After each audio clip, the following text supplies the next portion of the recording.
మిత్రులారా, నేను మీ శ్రీనివాస్ చౌహాన్ అడ్వకేట్. మిత్రులారా, ఒక కేసులోని విషయం ఏంటంటే ఐటీ సెక్టార్ లో పనిచేసే ఒక ఎంప్లాయీ ఒక రియల్ వెంచర్ ప్రతినిధుల దగ్గర ఒక ప్లాట్ కొనుగోలు చేసినాడు.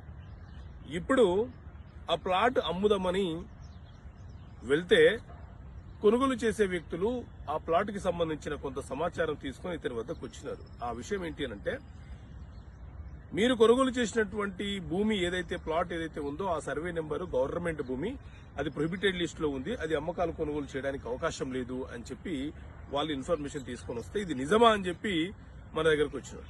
సో మిత్రులారా, సాధారణంగా ప్రభుత్వ భూములు అంటే పేద ప్రజలకు ఉపాధి కోసము, జీవనం కోసము, తరతరాలుగా అనుభవించడం కోసము ప్రభుత్వం ఇచ్చినటువంటి భూములను ప్రభుత్వ భూములు అంటారు. ఈ భూములు ఎప్పటికీ కూడా అమ్మకాలు కొనుగోలు చేయవద్దు. ఈ భూములు ప్రొహిబిటెడ్ లిస్ట్ లో ఉంటాయి, నిషేధపు జాబితాలో ఉంటాయి.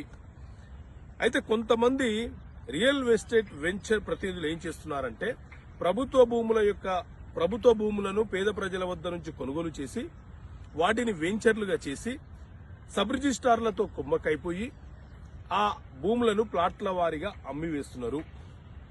సబ్ రిజిస్ట్రార్ దగ్గర రిజిస్ట్రేషన్ జరుగుతుంది కదా అని చెప్పి మనం కొనుగోలు చేస్తున్నాము. కాబట్టి మిత్రులారా, ఏదైనా ఒక భూమి కొనుగోలు చేసేటప్పుడు దానికి సంబంధించిన సమాచారము లీగల్ ఒపీనియన్ తీసుకోండి, లేకపోతే